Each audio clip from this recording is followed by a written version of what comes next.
There have been dozens of legendary Sith over the history of Star Wars, with the likes of Revan and Malgus to the Sith Emperor Vitiate, but these great Sith have fallen into legend, and now we only have 8 remaining Sith in current continuity. Today, we will take a look at these 8 canon Sith and determine where they rank among themselves and the true extent of their skill with the lightsaber and command over the Force. For the purpose of this list, I will be considering both Asajj Opress and Asajj Ventress as Sith, since they did train under notable Sith Lords and became something very akin to a Sith Lord, if not truly anointed a Sith themselves. Number 8, Darth Bane. The reason Bane is at number 8 is because in current canon, not much is known of him other than he was an ancient Sith Lord and constructed the Rule of Two. Bane very well could have been one of the most powerful Sith ever, but this list is solely based off of canon exploits, and this Dark Lord has none, and is thus placed at the bottom of the list. Number 7, Asajj Opress. Asajj Opress was a brute through and through. Although clumsy at times, his lightsaber strikes were devastating when connected,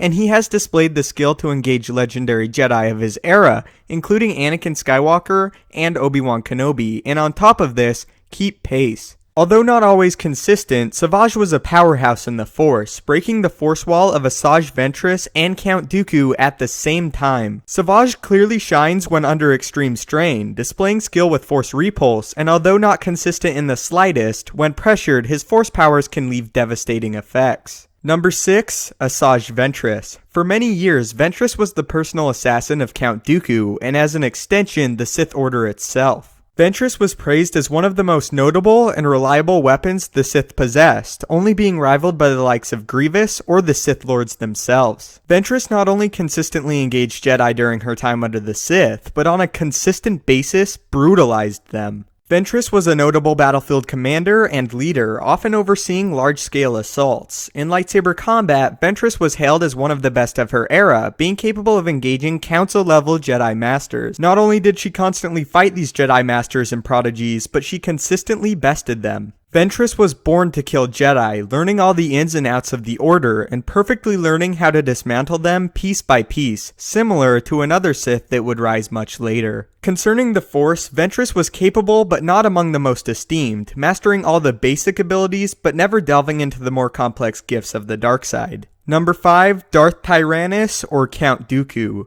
Dooku was a former Jedi Master who later abandoned the Order, falling under the thumb of the Sith. As a swordsman, Dooku was acclaimed across the galaxy for not only his immense strength and speed, but grace. Dooku was a fencer through and through, and some that observed him even commented he appeared to almost be dancing. Dooku is quite possibly the finest example of a Makashi master, developing his near-flawless technique over decades. With the Force, Dooku also stood amongst the best of his era, with great command over the dark side ability, Force Lightning, and even some Sith magic. Dooku was simultaneously one of the most feared and respected Sith to have lived, being a serpent with both his tongue and his strike. Number 4, Darth Plagueis. Similar to Bane, not much is known about the mysterious Plagueis, but his contributions to the Sith Order were felt throughout the galaxy. Plagueis was one of the few individuals to ever be held in high regard by Palpatine, to the point where he may have even feared him. Even after his master passed, Palpatine mused at the power he commanded and intelligence he portrayed.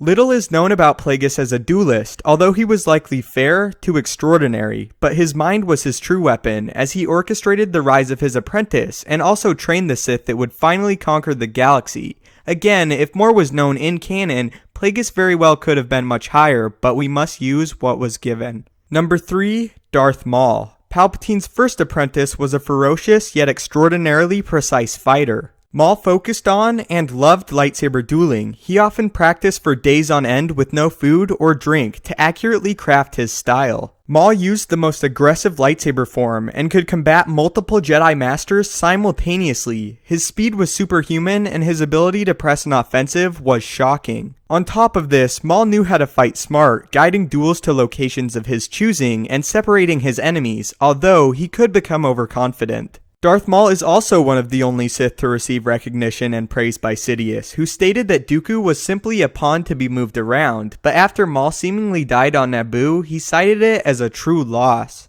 Maul has contended with and often beaten the best swordsmen of his era, including Mace Windu, Count Dooku, and Obi-Wan Kenobi, holding his own through all of these duels. Originally, Maul was completely dueling-centric, only using the Force to augment his physical abilities apart from the occasional Force push, but as Maul grew older, his command of the Force increased, and he could use it effectively enough, even at one point showcasing he could break the Force wall of Obi-Wan Kenobi. Maul was a Sith assassin at heart, but also grew into a great tactician and battlefield commander. Number 2, Darth Vader. The most famous and feared Sith in the galaxy, Darth Vader needs no introduction. He was quite possibly the most experienced and skilled duelist in the galaxy at his time, and for nearly 2 decades displayed this by destroying Jedi across many worlds. Vader was a powerhouse, but also conservative fighter, knowing when to strike and how to strike. He more than once has completely demolished groups of Jedi, and could decipher his opponent's style in a matter of moments.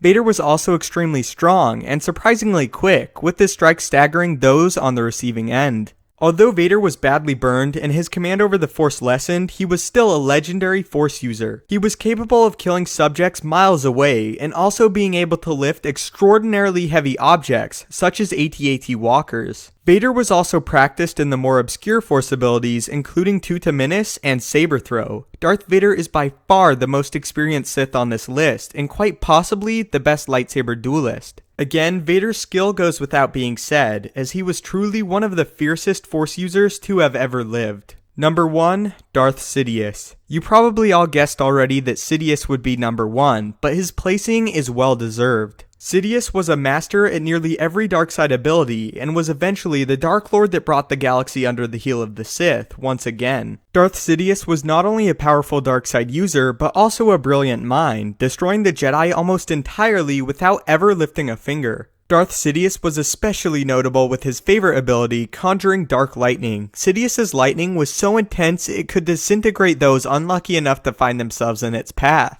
As a duelist, few compared, as the speed he displayed was so intensely fast, few could match it, let alone beat it. Sidious was also quite strong, blocking huge cleaves from the likes of Savage Opress. In nearly any confrontation, Sidious could end it whenever he pleased, but often let it continue purely because of the enjoyment he got out of it. Of his time, few could ever remotely compare, with some of the few Jedi being Masters of the Order, such as Mace Windu and Yoda. So that was my list for the top 6 most powerful canon Sith Lords, and coincidentally, all the canon Sith Lords. Hopefully, as time goes on, we will get more and more, and can thus expand on the list. So tell me what you think. List the Sith in the order you think they should be in, and as a bonus question, which Sith do you want to become canon the most? I look forward to reading your responses. If you have any other lore topics or questions you want answered, be sure to tweet them at me, at StupendousWave on Twitter, or leave a comment below and I will try my best to answer or make a full video dedicated to your topic. Thanks again for watching, you guys are the best, may the Force be with you, and have a great day.